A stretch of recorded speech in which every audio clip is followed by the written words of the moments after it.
Sell stock in Auburn football's Hugh Freeze, and consider reinvesting in Dabo Swinney. Dump your stock in Hugh Freeze, hold off before hitching the farm to Michigan, and consider reinvesting in the promise of Clemson and Dabo Swinney after Week 4. The Wolverines celebrated a win after passing for 32 yards. Even after coast-to-coast expansion, the Big Ten brand flourishes. Separation forms in the SEC, but how much playoff room exists at the top for the cream? Auburn isn't among that cream.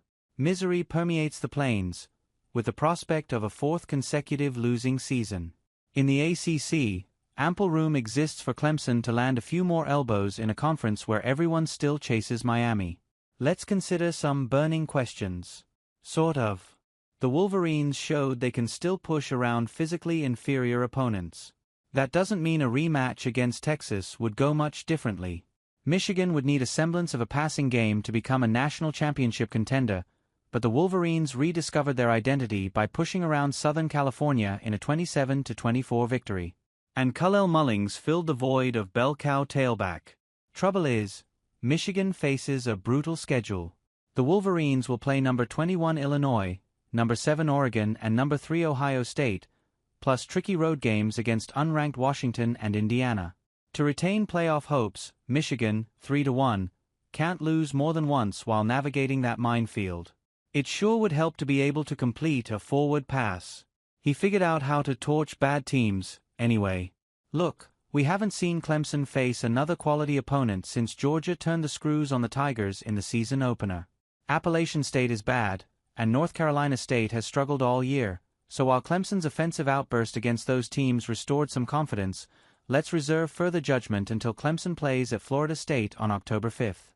The Seminoles are limited on offense, but they're sturdy on defense. It's possible, though, that Clemson's blowout loss in Week 1 said more about Georgia's defense than it did about Clemson's offense.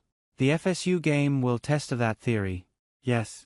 Freeze is 13-16 in his last 3 seasons as an SEC coach, dating to the end of his Ole Miss tenure. The bloom fell off the rose. Freeze brought tempo and run-pass option plays to the SEC more than a decade ago at Ole Mississippi. That, plus his staff's NCAA rule-breaking ways, spurred the Rebels to success before NCAA suits descended on his program and ended the good times. In Freeze's second SEC tour, he surrendered his guru status.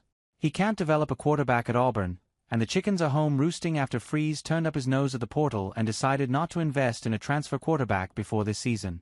Former quarterback Bo Wallace, one of Freeze's best players from his Ole Miss tenure, eviscerated Freeze in a series of social media posts after Auburn's loss to Arkansas, in which the Tigers committed 5 turnovers. Wallace correctly pointed out that Freeze tends to shift blame onto his players after losses and that he's not the quarterback whisperer some made him out to be earlier in his career. Throughout Freeze's career, his quarterbacks have proven prone to turnovers. Auburn's 14 turnovers this season lead the nation, a development that at least partially stems from Freeze's decision to roll with a lackluster batch of quarterbacks rather than hook a transfer. Freeze recruits well, but it's not enough to sign a bundle of 4-star prospects within a landscape where half the SEC programs recruit like monsters. This version of the SEC is different than the one Freeze left. This is now the conference of elite quarterbacks. Offensive thinking came a long way. Freeze went from looking cutting edge to seeming left behind. That won't change if he can't attract and develop premier quarterbacks. 6 SEC teams, Georgia, Texas, Alabama, Ole Miss, Tennessee and Missouri, are undefeated and ranked inside the top 11, and one-loss LSU remains in the hunt, too. But, a couple of pretenders probably will emerge as we wade deeper into conference play.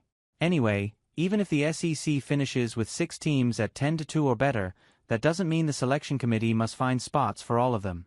In that scenario, a team like Missouri, with a squishy strength of schedule and a lack of style points, might need to finish at least 11-1 to earn a playoff invite. 6 SEC teams to the playoff is in play, but 5 remains a likelier number.